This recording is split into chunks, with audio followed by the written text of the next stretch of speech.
Let's bring right in now House Energy's Kelly Armstrong. He's monitoring the situation. Congressman, your take on what's happening now. What are you hearing? Well, I mean, first of all, we just hope everybody stays okay.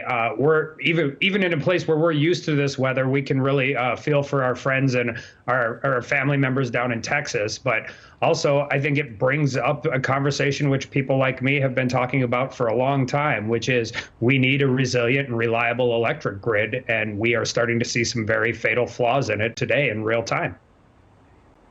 Yeah, the Texas grid, is now the Texas governor's called an emergency to reform the Texas power grid. It hasn't been kept up to speed. And also wind turbines froze over. There's a debate about that. Is this a wake-up call to the Biden administration and the Democrats now in a full court press to go full on green, or should it be all energy sources? Well, it should absolutely be all of the above, and that's what we've been talking about. And, there's things that I think Democrats and Republicans agree on. That is in improving the infrastructure and the interoperability and interoperability of the grids. But the other answer is, and we know this, I mean, 25% of Texas's wind comes from energy comes from renewables, and they've got 0% of that over the last 48 hours. North Dakota, 29% of our wind comes from renewables, but last week when it was 20 below, it was about 3%. These are real serious questions. And when you're in these types of situations, they literally can mean the difference between life and death when it's this kind of weather. You can't, it's true that you cannot store the energy from wind turbines, right, sir? Is that what's going on?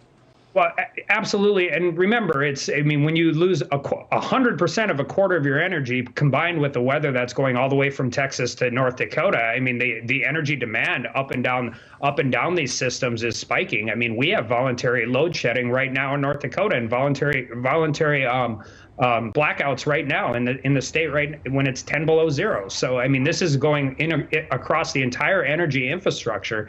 And I mean, there's no secret that when coal goes down, wind goes up, reliability goes down. That's just the reality of it. And that's the trade-off. If we're talking about climate change and we're talking about carbon capture and we're talking about these issues, we better be talking about the reliability of the grid when we need it the most. Yeah, it goes nat gas, wind energy, and then other sources in Texas. It is a perfect storm of what's happening now. And we're seeing oil and gas prices spiking higher, futures indicating that. Sub-zero temperatures hitting both production and causing demand to jump. Nat gas pipelines freezing, also oil wells shutting in. Let's listen to what former Energy Secretary Rick Perry is saying. He's talking about the common sense approach in the Trump administration, an all-in approach. Let's listen. If we were in the AOC world, fast forward 10 years, and everything is solar, everything is wind, and you have this type of event, 9 degrees, and if you don't have power to keep you warm, you're gonna die. I don't hear the current administration, I don't hear the Green New Deal talking about anything other than wind and solar. Okay, your reaction, sir?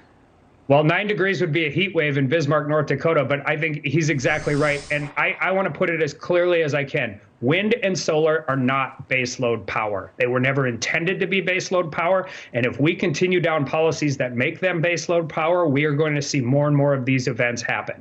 Natural gas provides energy. Coal provides energy. Wind and solar have a place in our grid. But if we are going to move policies forward that make them baseload power, we are going to suffer the consequences. And we don't have to look very far. You can look to California and blackouts, and you can look to Germany right now. We've seen this game played out. We know how it ends. So it just seems absolutely ridiculous that we would go down the same path. Yeah, it's about common sense. Congressman, you're terrific. We love your insights and having you on. Come back soon, okay? Thanks for having me.